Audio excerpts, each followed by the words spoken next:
Bom dia pessoal, tudo bem? Vamos começar aqui a nossa próxima aula, tema que é a herança sanguínea, falando um pouco da constituição do sangue, antes da gente entrar nos elementos genéticos que ditam a denominada herança sanguínea. O sangue ele é um componente, um elemento muito complexo do corpo, e quando a gente discute ele dentro do campo da genética, normalmente nós focamos em dois pontos muito específicos, o chamado sistema BO e o sistema RH. Mas há outros sistemas, depois eu vou explicar o que seriam esses sistemas, que ditam a composição do sangue, como por exemplo o MN. Tá? E para cada tipo desse sistema, eu vou ter um padrão de herança diferente. Qual que é os que a gente mais vai focar? É o sistema ABO e o sistema RH. O sistema ABO, que é o mais conhecido, é o famoso tipo sanguíneo, né? Qual que é o seu tipo sanguíneo? AB, ABO. Ele se caracteriza por um padrão de herança do tipo de polialelia. Então, o sistema ABO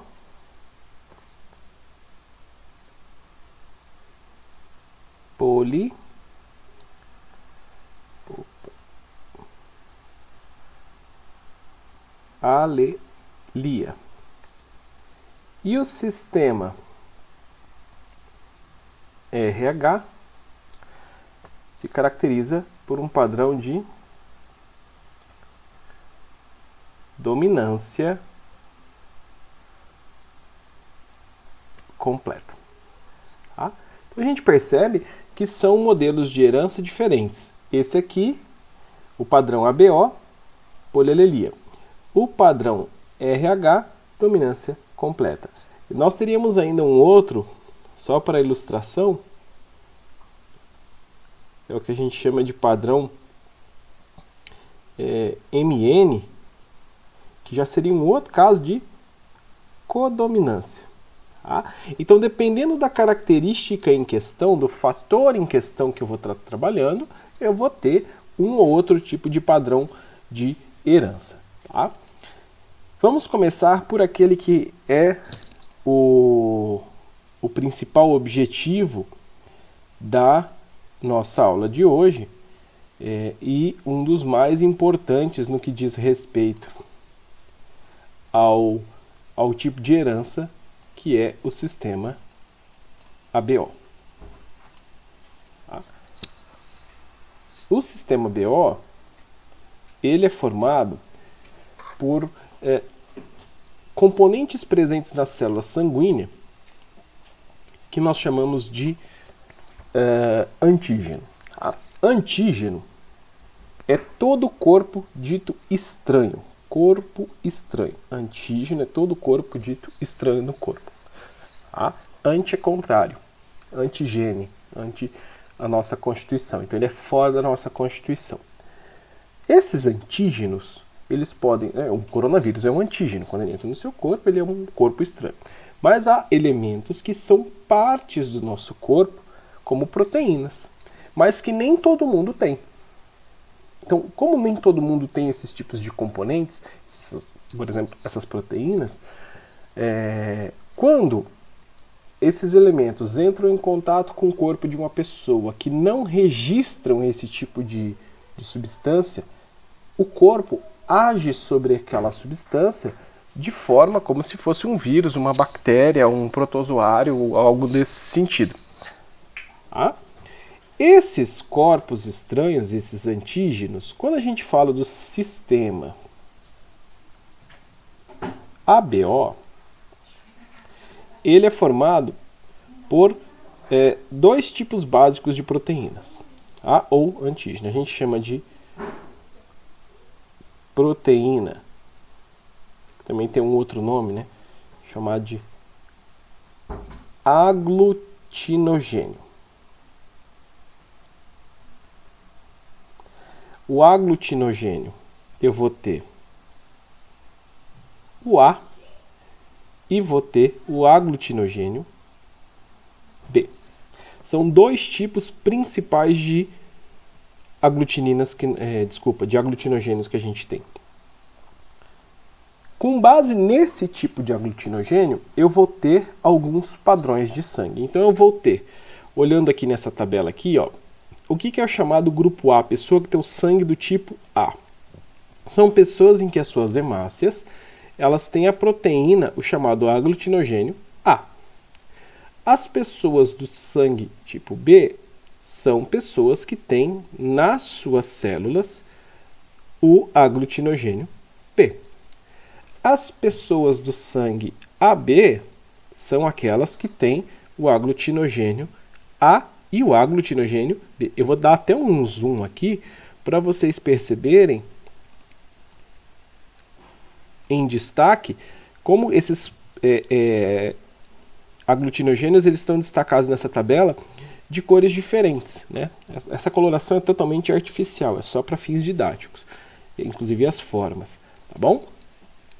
E eu vou ter o sangue dito O, que na verdade ele não é O. Esse O significa zero. Por que zero? Porque ele não tem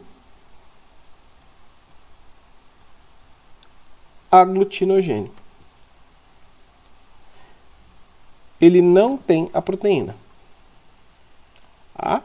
Então, se ele não tem a proteína, olha lá, sem aglutinogênios, sem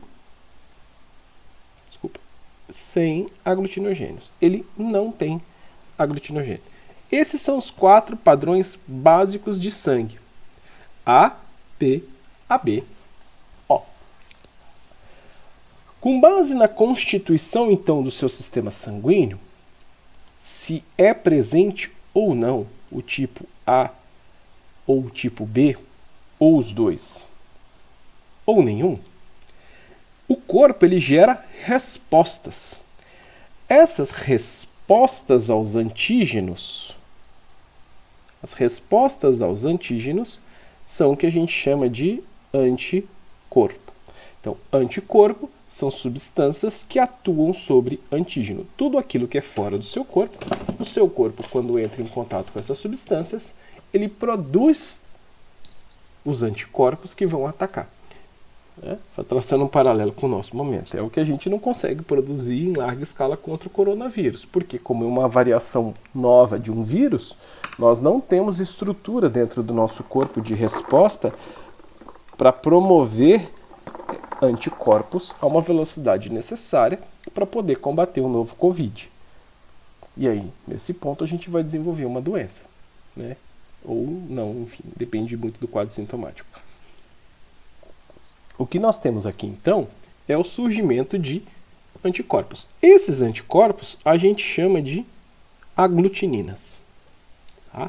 Então, se a proteína é chamada de o antígeno, a proteína a gente chama de aglutinogênio, o anticorpo a gente chama de aglutinina. E aí é uma questão até meio lógica, né? Algumas pessoas ficam um pouco bravas quando eu falo isso. Professor, eu não estou entendendo, então você está falando que eu não entendo lógica. Não, não tem nada a ver. Mas é uma questão que é só você usar um pouco do bom senso. Uma pessoa que pertence ao tipo sanguíneo A, que ela tem o sangue tipo A, então ela tem proteínas A no sangue, ela vai produzir qual anticorpo? Anti-B, ou seja, ela vai produzir um anticorpo em que, se o sangue B estiver presente, o corpo vai reconhecer aquela substância como uma substância estranha.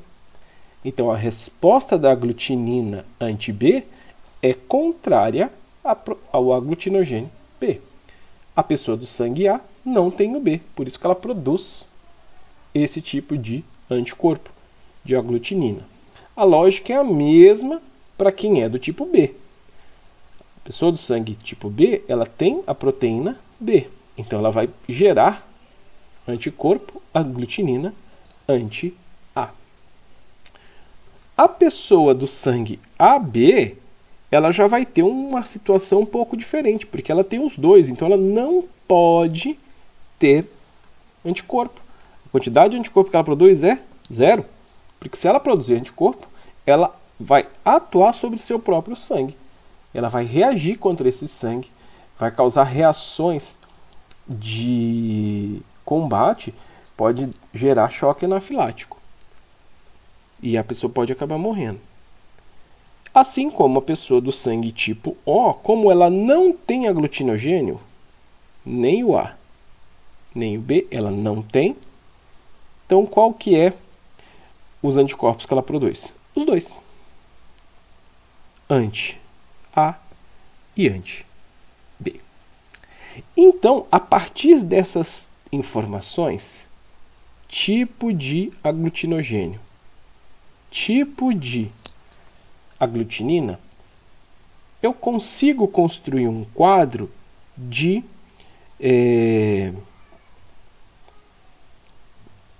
doação de sangue. Quem pode doar sangue para quem? Quem pode doar sangue para quem? Que é o chamado quadro de doação. A gente sempre faz assim. Pessoas tipo... Desculpa. AB, A, B, O. Então, pessoas do tipo A. Tá faltando outra coisinha aqui. Peraí, deixa eu redesenhar ela aqui. Ficou legal. Agora fica melhor. AB, AB, A, B.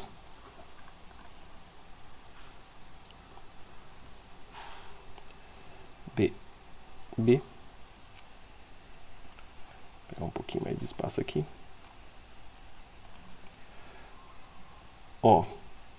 Ó.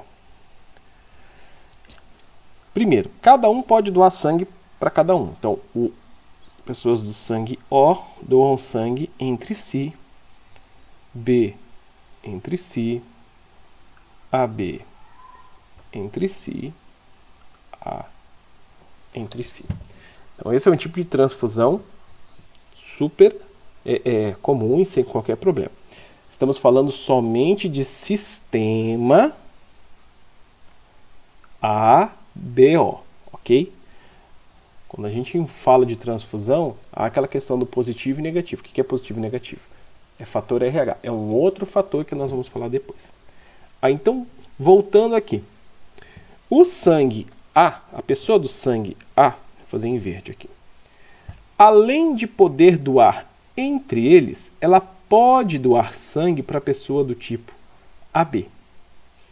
Por quê? O sangue dela tem a proteína A. E o sangue AB, ele não tem nenhum, então ele pode receber o sangue A numa boa.